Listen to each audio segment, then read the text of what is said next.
Lesson 85 80 word प्रति minute.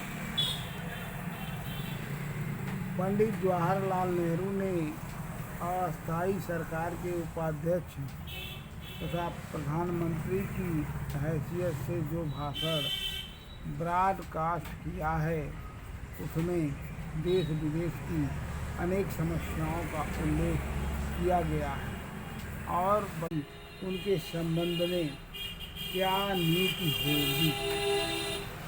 Nehru ji अंतर्राष्ट्रीय विषयों के प्रकांड पंडित हैं और नई सरकार के परराष्ट्र मंत्री भी हैं। अतः यह उचित ही था कि अंतर्राष्ट्रीय संगठन तथा विश्व शांति के संबंध में वे स्पष्ट रूप से स्वाधीन भारत का दृष्टिकोण प्रकट कर दें। उन्होंने घोषित किया है कि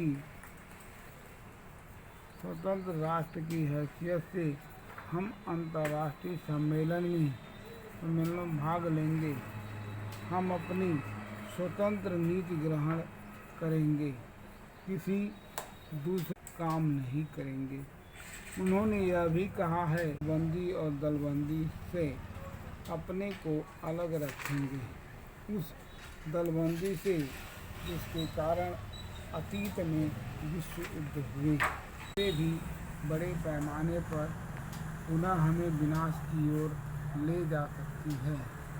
शांति और स्वतंत्रता दोनों अविभाज्य हैं। किसी एक देश के लोगों को स्वतंत्रता से वंचित रखने से दूसरे देश की स्वाधीनता खतरे में पड़ सकती है और फिर संघर्ष एवं युद्ध खड़ा हो सकता है। अतः भारत सभी देशों को स्वाधीन बनाने का पक्ष लेगा।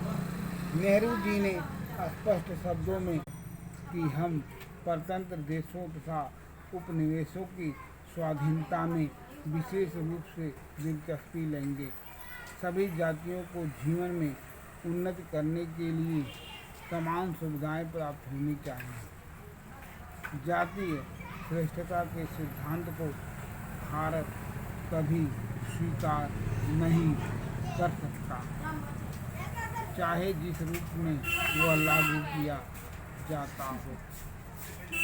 भारतवर्ष में अस्थायी अंतरिम गवर्नमेंट की स्थापना होते ही है और वैदेशिक विभाग